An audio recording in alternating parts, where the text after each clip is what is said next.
السلام عليكم ورحمة الله تعالى وبركاته. الزول في اللون، تحية كبيرة كبيرة لكم الكل. كيما راكم معكم لطفي دوبل كانون. اليوم راني فرحان بزاف على حوايج. الحاجة الأولى خاطرك راني تلاقيت بكم وعندي بزاف ما هدرناش، الله غالب الظروف، كل واحد عنده أموره مع الأولاد والدفء والدار.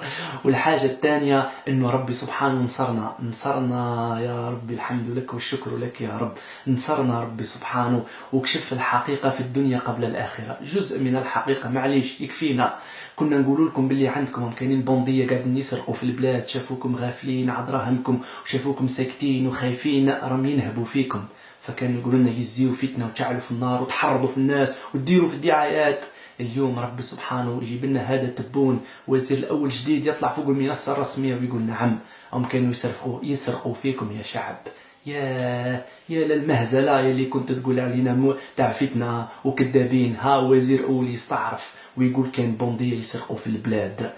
بيان سور الحكومه اللي عطاتهم التصريح. كنا نقول لكم باللي سلال يا جماعه، والحكومه تاعو راهم فاشلين، راهم يبدروا، راهم غير يصرفوا في اموال في مشاريع ما عندها حتى معنى. فكان يقول اتق الله، لا يجوز ان تنتقد الحاكم، خليه يخدم، خليه يزيكم فيجي تبون يا جماعه وياكد الشيء اللي هضرنا عليه، ويقول نعم لقيت فساد ومشاريع ما عندها حتى معنى وتبذير اموال الدوله وتبذير اموال الشعب. يا تبذير المال العام بقيمه 7000 مليار دينار. يا كنا قلنا لكم عندكم الحكومه تاع سلال شافوكم غافلين راهم يسرقوا يا جماعه ويحطوا في جيابهم، فما حبيتوش تمنوا، يزيكم تتهموا في الناس، يحرشوا فيكم وتشعلوا في الشعب. فيجي تبون ويقول لقيت ثغره ماليه بقيمه 14 مليار دولار. حاشاكم وحاشا قدركم وسامحونا لكنكم متخلطين نون فامي.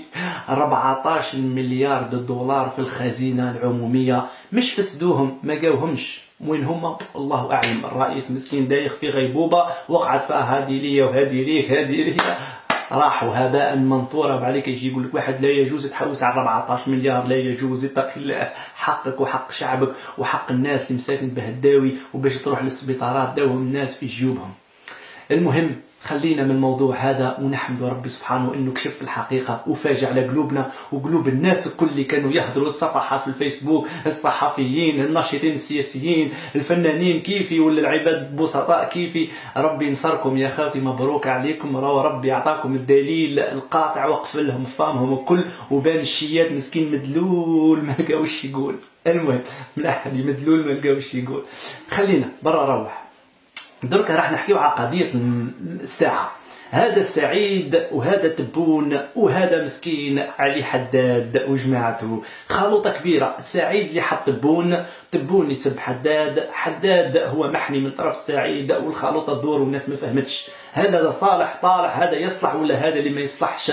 المهم النقطة الأولى اللي لاحظناها يا جماعة في هذا الثلاثي الخطير تاع البرصة اللي هو السعيد حداد وتبون، انه مسكين الرئيس عاد غائب على الساحة الفنية، الرئيس عاد صاي ثم انتهى امره، مسكين ما عادش خلاص داخل في التيتولار، ما عادش حتى في الكرادان خرج خلاص، مسكين لا علاقة بوش صاير. المهم القضية ولات بين سعيد حداد وتبون.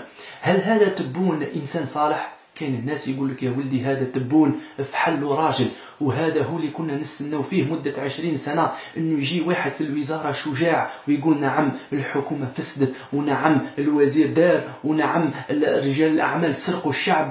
ثم راجل، فهمت يعني كنا جامي كنا نتوقعوا انه يجي واحد كيماك، ويجي واحد اخر يقول له لا اسي محمد هذا تبون، او ما جاش، او من بكري في الحكومة، او من بكري السيد رو اونسيان من وقت بن فليس او الدبي كان سيد ويجبد، او ولد الحكومة، او قديم على الحكومة، يعني عدى على الامور والخليفة وذاك السيد هو سما يعني مسرحية. فالاخر يقول له لا ما هيش مسرحية، تبون هدر وكشفهم وقال لي راهم سراقين. فالاخر يجي يقول له يا ولدي ربي يهديك، هو دا علي حداد سرق البنكة تخللها بموس وسرق وشكارة. يا اخي الحكومة اللي عطاته تصريح، والحكومة اللي عطاته مشاريع، والحكومة اللي عطاته البري، الحكومة هي اللي عطاته الصوارد، هي اللي عطاته المليار، وهي اللي عطاته كذا، وعلاه ما تقولش الحكومة؟ فهو يقول نعم الحكومة تنا فسدت مشاريع. فهذا في حل تبون كي قال كيما. فيجي الاخر يقول له لا اصل ولا كان تحكي على الحكومه تاع سلال، او حتى تبون وكان في الحكومه تاع سلال، تبون كان في الحكومات الكل ثم اي حكومه راح يتهمها انت انا كنت معاهم. ثم يعني الناس ما حبتش ما لقاتش اسكو هذا الانسان تبون هو انسان صالح وصاحب نيه، وحنا تلمو قلبنا ولا حاقد عندنا ما نمنوا في حتى واحد، ولا هذا تبون كيف من جماعة السعيد بيسك حطوا السعيد وهي تنا مسرحية في تضليل الشعب كالعادة، تسمى كي شغل كي البالون خطرة يطيشك على دروات خطرة يطيشك على غوش. المهم حنا به نفصلوا في الموضوع بيناتنا، ما نكونوش حاقدين وما نخموش بقلوبنا والمشاعر تاعنا، نحاول نخمو لوجيك بعقولنا ونستنتجوا هل هذا بيان ولا مش بيان.